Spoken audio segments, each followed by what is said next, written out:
Welcome back friends, ये हमारी video number 11 class 12 computer science with Python series के लिए। और प्रीवियस कुछ वीडियोस से हम डिस्कस कर रहे थे एमसीक्यूज को, मल्टीपल चॉइस क्वेश्चंस को। और इस वीडियो में हम डिस्कस करेंगे हमारे चैप्टर नंबर 3 फाइल हैंडलिंग के एमसीक्यूज को। तो फाइल हैंडलिंग में हमारे पास तीन यहाँ पे आपकी फाइल्स हैं। एक आपकी टेक्स्ट फाइल यहाँ पे है, एक आपकी बाइनरी फाइल हम लोग पढ़ रहे थे, और थर्ड हम यहाँ पे CSV फाइल को भी डिस्कस कर रहे थे। तो इन तीनों ही फाइल से रिलेटेड जो एमसीक्यूज हैं उनको हम यहाँ पे समझने वाले हैं। तो स्टार्ट करते हैं। पहला क्वेश्चन हम यहाँ पे देखते हैं।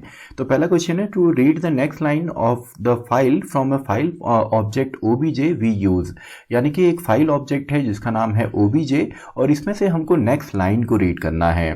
तो नेक्स्ट लाइन को रीड करने के लिए हमारा जो राइट ऑप्शन यहाँ पे होगा वो होगा टू, क्योंकि देखिए जो आपका रीड फंक्शन है ये आपका कंप्लीट डेटा यहाँ पे रीड करता है। अगर आप केवल रीड फंक्शन यहाँ पे लिखेंगे तो ये कंप्लीट डेटा हमको देता है। और रीड फंक्शन के अंदर अगर आप कोई पैरामीटर देते हैं, यानी कि अगर आप रीड लिखते हैं एंड साथ में आप n देते हैं, n यानी कि कोई भी आपका इंटीजर यहाँ पे है, और n की आप जो भी वैल्यू देंगे, फॉर एग्जांपल हमने यहाँ पे लिखा रीड एंड देन हम यहाँ पे लिखते हैं 5, तो इससे क्या होगा, केवल आपके जो स्टार्टिंग के 5 यहाँ पे करेक्टर्स हैं वो ही रीड होते हैं। तो इससे तो केवल 5 करेक्टर रीड होंगे। और क्वेश्चन में हमको दिया है कि नेक्स्ट लाइन कैसे रीड होगी, तो नेक्स्ट लाइन के लिए हम यहाँ पे यूज करेंगे रीड लाइन को। इसके अलावा जो आपका रीड लाइन्स है ये पूरे ही लाइन्स को रीड करता है, और सभी जो लाइन्स हैं उनको ये एक एलिमेंट की तरह लेता है लिस्ट के। यानी कि जितनी भी लाइन है वो लिस्ट के अंदर पहली लाइन, देन दूसरी लाइन, देन तीसरी लाइन, इस फॉर्म में आपका रीड होता है। तो इसका जो करेक्ट आंसर है वो सेकंड वाला यहाँ पे है, यानी कि ओबीजे ऑब्जेक्ट जो कि फाइल ऑब्जेक्ट होगा डॉट आपका रीड लाइन। तो नेक्स्ट क्वेश्चन अब हम देखते हैं जो कि है, which module is required to use the built in function dump. देखिए डंप फंक्शन जो होता है ये आपका बाइनरी फाइल में होता है, और बाइनरी फाइल के जो फंक्शन है लोड एंड डंप, केवल दो ही फंक्शन हम यूज करते हैं बाइनरी फाइल में। डंप फंक्शन जिससे कि हम फाइल के अंदर डेटा को डंप करते हैं या आपका स्टोर करते हैं। इसके अलावा लोड फंक्शन से हम फाइल से डेटा को लोड करते हैं। तो कौन सा मॉड्यूल यूज होता है बाइनरी फाइल के फंक्शन डंप को यूज करने के लिए, तो इसके लिए हम यूज करते हैं पिकल मॉड्यूल को। तो मैथ मॉड्यूल इसका आंसर नहीं है, जिसमें मैथ के भी काफ़ी सारे फंक्शन हम लोगों ने अपनी प्रोग्रामिंग में यूज़ किए, जैसे कि पावर फंक्शन है, फैक्टोरियल है। ऐसे ही CSV फाइल में केवल दो ही हम फंक्शन यूज़ करते हैं, रीडर और राइटर, और यहाँ पे जो आंसर आपका है वो है पिकल मॉड्यूल। इसी तरीके से third question, which of the following modes are use for both writing and reading from a binary file. यानी कि बाइनरी फाइल से रीड एंड राइट ऑपरेशन दोनों ही परफॉर्म करने हैं, तो उसके लिए कौन सा हम मोड यहाँ पे यूज़ करेंगे। तो आपका मोड अगर बाइनरी फाइल है तो आपको शायद याद होगा, कोई भी आपका अगर हम जो ऑपरेशन अगर वो बाइनरी फाइल में परफॉर्म करते हैं तो उसके लिए हम यूज करते हैं बी, यानी कि अगर हम राइट कर रहे हैं और बाइनरी फाइल है तो WB, रीड कर रहे हैं तो R है, साथ में आपका RB आता है, और हमको प्लस माइनस दोनों ही करना है या रीड एंड राइट दोनों ही करना है तो प्लस इसके हम साथ में यूज करते हैं। तो इसका जो आंसर होगा वो होगा WB, यानी कि राइट कर रहे हैं हम बाइनरी फाइल से और प्लस करेंगे तो आपका यहाँ पे राइटिंग ऑपरेशन भी परफॉर्म होगा और रीडिंग ऑपरेशन भी परफॉर्म होगा। तो इसका जो करेक्ट ऑप्शन है वो 4 यहाँ पे है। तो नेक्स्ट क्वेश्चन हम देखते हैं, to read 2 characters from a file object OBJ the command should be. यानी कि ओबीजे हमारा फाइल ऑब्जेक्ट है और इसमें से केवल हमने 2 कैरेक्टर्स यहाँ पे रीड करने हैं। तो अभी इसको हमने समझा, तो 2 ही कैरेक्टर रीड करने हैं तो हम रीड का यूज करेंगे, और इसमें आपके 2 ही कैरेक्टर रीड होंगे। और अगर हम रीड करते हैं तो कंप्लीटली रीड होंगे। रीड लाइन से केवल आपकी एक सिंगल लाइन रीड होती है। तो इसका जो करेक्ट ऑप्शन यहाँ पे है वो है option number 1, object dot read यहाँ पे। नेक्स्ट क्वेश्चन हम देखते हैं, to open a file c/then hello.txt for reading we should give the statement। यानी कि इस फाइल से जो हमारा फाइल नेम है इसको हमने रीडिंग मोड में ओपन करना है, और .txt है यानी कि एक टेक्स्ट फाइल है। तो टेक्स्ट फाइल में अगर हम रीड मोड को यहाँ पे इनेबल करना चाहते हैं, रीड करना चाहते हैं, तो देखिए सबसे पहला जो यहाँ पे है ओपन सभी में है, फाइल का नेम भी सभी में है। सबसे पहले जो मोड है ये मोड वाला यहाँ पे क्वेश्चन है। तो पहला आपका है W मोड। W मोड से केवल हम राइट यहाँ पे कर सकते हैं। ए से हम यहाँ पे अपेंड करते हैं, यानी कि अगर ऑलरेडी एक फाइल एग्जिस्ट करती है तो जो भी उसमें हम राइटिंग ऑपरेशन करेंगे वो फाइल के लास्ट में होगा, लेकिन यहाँ पे जो ऑलरेडी एग्जिस्टिंग डेटा है वो भी यहाँ पे रहता है। और W मोड में आपका जो ऑलरेडी एग्जिस्टिंग डेटा है वो डिलीट होगा और एक नई सिरे से आपकी फाइल जो है उसमें डेटा स्टोर होना स्टार्ट होता है। और आपको शायद याद हो, जब भी हम किसी फाइल को यहाँ पे ओपन करते हैं और कोई भी मोड नहीं देते हैं तो बाय डिफॉल्ट आपका जो फाइल मोड होता है वो रीड होता है। यानी कि इसी स्टेटमेंट को हम कुछ इस तरीके से भी देख सकते थे। यहाँ पे आपका ये पूरा का पूरा यहाँ पे आता hello.txt, देन आपका यहाँ पे रीड मोड आता।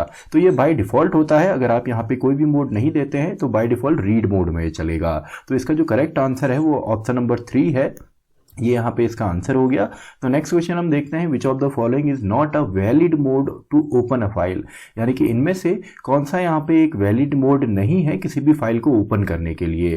तो देखिए ए बी मोड तो हमारा बाइनरी फाइल में यूज होता है, यानी कि फाइल ऑलरेडी है और बाइनरी फाइल है, उसमें हम अपेंड कर रहे हैं यानी कि लास्ट में ऐड कर रहे हैं, तो ये तो वैलिड मोड यहाँ पे है। और यहाँ पे देखिए आर डब्ल्यू कोई भी वैलिड मोड नहीं है, या तो ये यहाँ पे केवल आर बी प्लस होता अगर बाइनरी फाइल होती, आर प्लस होता यहाँ पे अगर ये एक टेक्स्ट फाइल होती, तो ये यहाँ पे एक इनवैलिड मोड है क्योंकि ऐसा कोई भी मोड यहाँ पे नहीं होता है रीड एंड राइट के लिए। रीड एंड राइट अगर आपने करना है तो आप आर बी प्लस करेंगे या आर प्लस करेंगे, डब्ल्यू प्लस करेंगे, तो ये हमारा यहाँ पे राइट ऑप्शन है। इसके बाद नेक्स्ट क्वेश्चन देखते हैं, fastest execution time is of which file. तो ये थोड़ा सा यहाँ पे बेसिक थ्योरेटिकल सवाल है, यानी कि फास्टेस्ट एग्जीक्यूशन टाइम कौन सी वाली फाइल का होता है। तो टेक्स्ट फाइल में आपका हम स्ट्रिंग के फॉर्म में लिखते हैं, CSV में स्ट्रिंग के फॉर्म में लिखते हैं, तो बाइनरी फाइल जो होती है इसमें सबसे ज़्यादा एग्जीक्यूशन होता है फास्टेस्ट टाइम में, क्योंकि यहाँ पे जो डेटा स्टोर होता है वो एज इट इज़ होता है और ऑपरेटिंग सिस्टम आपके मशीन लैंग्वेज के हिसाब से डायरेक्टली उसमें डेटा को स्टोर करता है। तो फास्टेस्ट जो एग्जीक्यूशन टाइम होगा वो होगा बाइनरी फाइल का।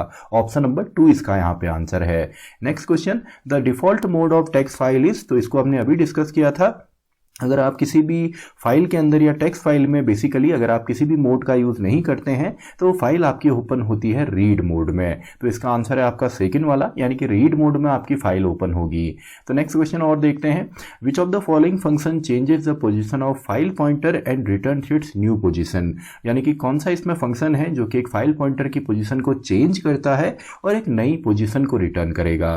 तो देखिए फ्लश फंक्शन तो यूज़ नहीं होता, बेसिकली फ्लश फंक्शन आपका यूज़ होता है जब हम फाइल के डेटा को फोर्सफुली आपका सेव करते हैं। एग्जांपल के तौर पे मान लीजिए हमारी एक पाइथन फाइल है और इस पाइथन फाइल की मदद से हम फाइल को रीड एंड राइट करते हैं आपकी किसी फाइल के अंदर। अब वो फाइल आपकी टेक्स्ट हो सकती है, बाइनरी या CSV कोई भी हो सकती है।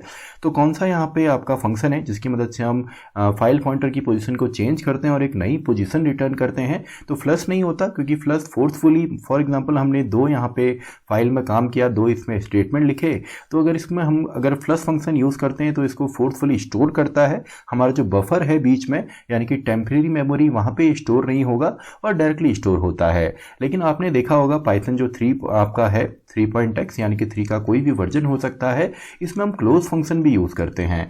तो क्लोज फंक्शन जब हम यूज़ करते हैं ये बाय डिफ़ॉल्ट क्या करता है, आपका फ्लश फंक्शन को ऑलरेडी आपका क्लोज के अंदर इंक्लूड है, तो हमको फ्लश की यूज़ करने की ज़रूरत यहाँ पे नहीं पड़ती। आप कोई भी इसमें रीड एंड राइट ऑपरेशन अगर फाइल में करते हैं तो जैसे ही आप फाइल को क्लोज करेंगे तो ऑटोमेटिकली इसमें फाइल में स्टोर हो जाएंगी चीज़ें, भले आप फाइल में राइट कर रहे हो या फाइल से डेटा को रीड कर रहे हो। तो इसका जो करेक्ट आंसर यहाँ पे होने वाला है वो है सीक आपका, क्योंकि सीक से ही हम करंट जो पॉइंटर है फाइल पॉइंटर उसको फाइल में आगे पीछे करते हैं और जो टेल फंक्शन है ये हमको केवल करंट लोकेशन यहाँ पे रिटर्न करता है। तो ये तो करंट लोकेशन रिटर्न करेगा, तो इसका आंसर हमको यहाँ पे देना है आपका आंसर नंबर 3 यानी कि सीक फंक्शन।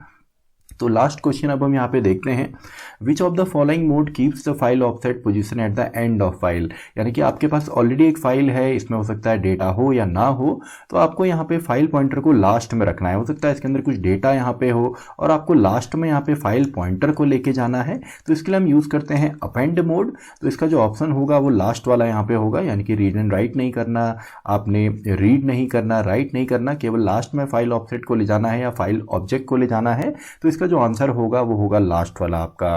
तो इसी के साथ हमारा ये पेपर भी खत्म होता है और साथ में ये वीडियो भी खत्म होती है, वीडियो नंबर 11। तो मैं मिलता हूँ आपसे नेक्स्ट वीडियो में, वीडियो नंबर 12 में, जहाँ पे हम MCQs देखेंगे आपके नेक्स्ट चैप्टर के, जो कि है डेटा स्ट्रक्चर। जहाँ पे फिलहाल तो केवल एक ही डेटा स्ट्रक्चर हमने पढ़ना है, स्टैक। तो स्टैक से रिलेटेड जो MCQs हैं वो हम नेक्स्ट वीडियो में डिस्कस करेंगे।